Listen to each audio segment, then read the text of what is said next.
আসসালামু আলাইকুম। আজকের ক্লাসে আমরা ষষ্ঠ শ্রেণীর আগামী ৬ জুলাই তারিখের ষান্মাসিক মূল্যায়ন পরীক্ষা ইংরেজি বিষয়ের প্রশ্ন এবং উত্তর সংক্রান্ত বিষয়গুলো নিয়ে আলোচনা করব। সুপ্রিয় শিক্ষার্থী বন্ধুরা, তোমরা যারা আমাদের স্কুল সাপোর্ট চ্যানেলটিতে নতুন দর্শক, তারা অবশ্যই আমাদের চ্যানেলটি সাবস্ক্রাইব করে দিবে এবং তুমি কোন স্কুল থেকে আমাদের ভিডিওগুলো দেখছো অবশ্যই কমেন্ট করে আমাদেরকে একটু জানিয়ে দিবে। সুপ্রিয় শিক্ষার্থী বন্ধুরা, তোমরা গত ৩ তারিখের পরীক্ষায় যারা অংশগ্রহণ করেছো তারা নিশ্চয়ই জানো যে পরীক্ষার একদিন আগেই বেশ কিছু ফেসবুক গ্রুপ, পেজ এবং ইউটিউব চ্যানেলে সমাধান সহ সেই অ্যান্সারগুলো কিন্তু তারা তৈরি করে দিয়েছিল এবং যেটি নিয়ে অভিভাবক মহলে ব্যাপক আলোচনা এবং সমালোচনা হয়।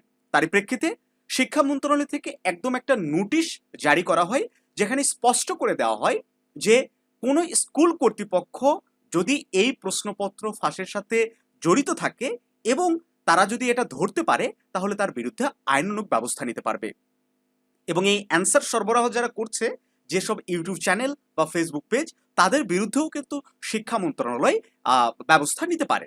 তো তারই প্রেক্ষিতে ইউটিউব চ্যানেল বলো, ফেসবুক পেজ বলো কিংবা গ্রুপ বলো, কোথাও তোমরা আর কোনো পরীক্ষার উত্তর পাবে না।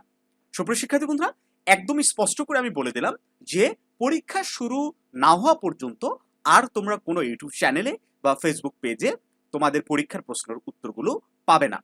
এখন কথা হচ্ছে, পরীক্ষা শুরু হওয়ার পর কি পাবে? হ্যাঁ, পরীক্ষা শুরু হওয়ার পর পাবে। অর্থাৎ আগামীকাল কোন স্কুলে হয়তো ৯টা থেকে অনুষ্ঠিত হয়, কোন স্কুল হয়তো ১০টা থেকে পরীক্ষা গ্রহণ করা শুরু করে।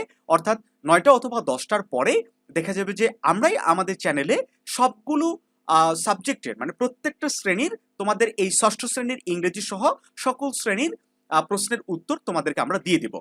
যদি তোমাদের স্কুলে ফোন নিয়ে যাওয়ার পারমিশন থাকে, তোমরা যদি নিয়ে যেতে পারো, তাহলেও হয়তো 10:30টায় আমাদের চ্যানেলে তোমরা তোমাদের এই ইংরেজি সাবজেক্টের অ্যান্সারটা পেয়ে যাবে।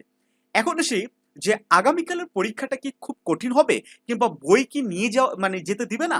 তোমরা নিশ্চয়ই একটা বিষয় খেয়াল করেছো যে অনেকেই বলছে আগামীকাল থেকে বই আর কেন্দ্রে নিয়ে যাওয়া যাবে না। এই বিষয়টা আসলে শতভাগ সত্য নয়। এখানে আংশিক সত্য এই কারণে বলছি যে শিক্ষামন্ত্রী বেশ কয়েকটি বক্তৃতায় এইরকম কিছু তুলে ধরেছে যে বই কেন্দ্রে নিয়ে যাওয়া যাবে না, কিন্তু অফিসিয়ালি যেহেতু কোনো নোটিশ এখনো পর্যন্ত আসেনি, সো তোমরা সবাই বই কি নিয়ে যেতে পারবে। শিক্ষার্থী বন্ধুরা, পরীক্ষার কোশ্চিন অত্যন্ত সহজ হবে, সেই সাথে তোমাদের যে দল করে দেওয়া হয়েছে, দলনেতা সহ তোমরা সবাই আলোচনার মাধ্যমে লিখতে পারবে। সো আমরা আশা করছি তোমরা সবাই খুব ভালোভাবে অ্যান্সার করে আসতে পারবে। তাছাড়া আমি তো বললাম যে যদি তোমাদের প্রশ্ন সকাল 10টায় দেয়, 10টা 30-এর মধ্যে আমরা সেটার অ্যান্সার রেডি করে আমাদের ইউটিউব চ্যানেলে দিয়ে দেব। সেখান থেকেও তোমরা একটু ধারণা নিতে পারো।